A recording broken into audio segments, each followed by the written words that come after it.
Jasmine. I'm Tabitha, and I'm going to be the social worker working with you today. How have you Okay. been? Been good. Okay. Tell me what brings you in today.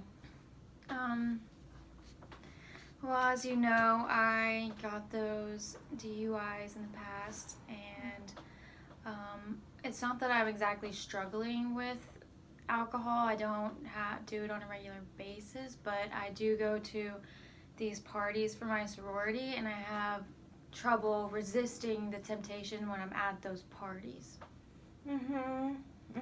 Okay. So what I'm hearing you say is that you have had problems with alcohol in the past. You had a couple of DUIs, and I know that that really affected you. It was tough going through all that, I'm sure, as a college student.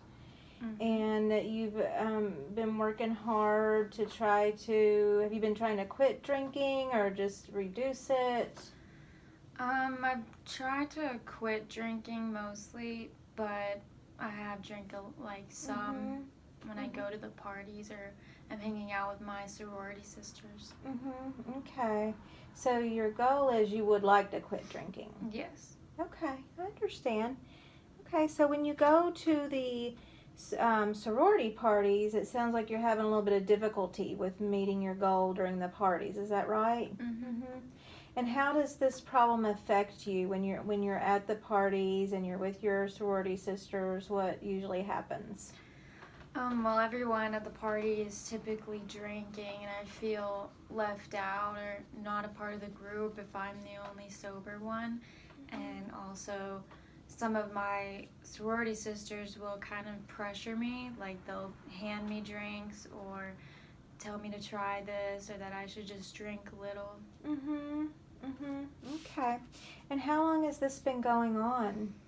Um, it's pretty much been going on since I got my last DUI. Like, after, I did the jail time, of course, and the DUI classes, but kind of like throughout that process and afterwards, I've been going through this because, of course, I have to go to the parties to be like an active member, part of the sorority. So you went through all of the DUI counseling and everything Yeah. associated with that. Okay, well, I want to congratulate you, first of all, on how far you've come. It's really amazing that Thank you. you were able to complete your counseling and that you were able to stop your drinking for that long a period of time. I know that's hard, being a college student, and that's, often, Mm-hmm. um, has been a part of your life in the past, is what you've said. So when this happens, when you're at the sorority parties and they try to get you to drink or they offer you a drink, what do you do or say? Um, at first, I'll be kind of resistant. Mhm. Sometimes I just give in because I feel like I don't have a choice in a way. I don't want to be seen in a certain way or be seen like, a killjoy, I guess you'd say. Mhm. Um, so sometimes I do give in, but I haven't got like completely drunk. Mhm. But at first, I try to resist like the temptation as much as possible. Okay. And can you tell me what happens when you do resist? When I do resist, I don't really have, I guess, as good of a time as I had in the past when I was drinking, and then it turns into kind of me being the caretaker of all my friends and them all being drunk, and I'm the designated, well, I can't drive, but I'm the designated friend in a way. Mhm. And Okay.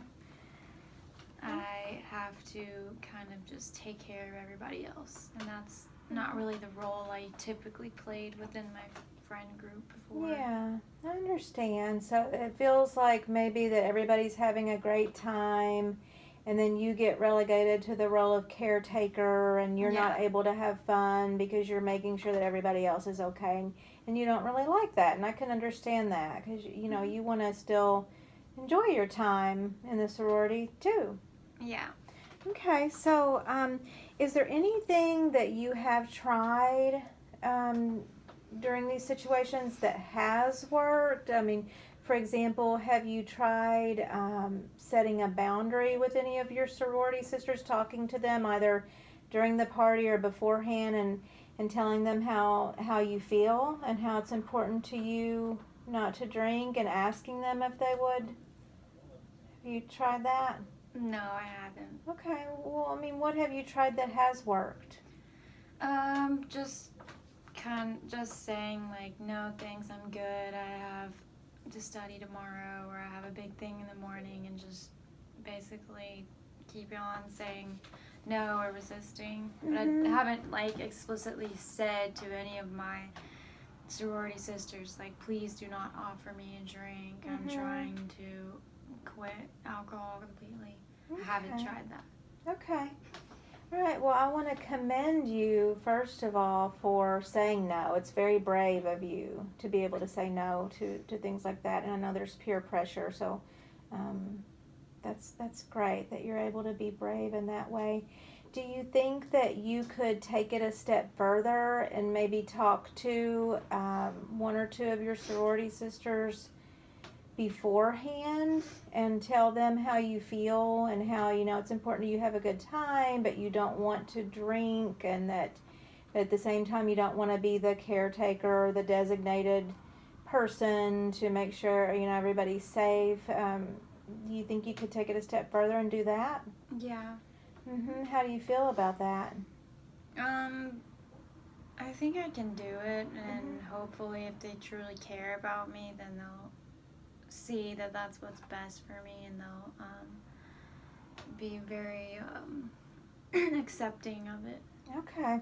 Well, it sounds like you've already started the process of setting some boundaries by saying no to the drinking at the parties. So I want to encourage you strongly to do more of that, and maybe before our next session, you can make it a goal that you'll talk to one or two of your sorority sisters before the party and tell them how you feel, and let them know that you don't want them to ask you to drink or be the designated caregiver.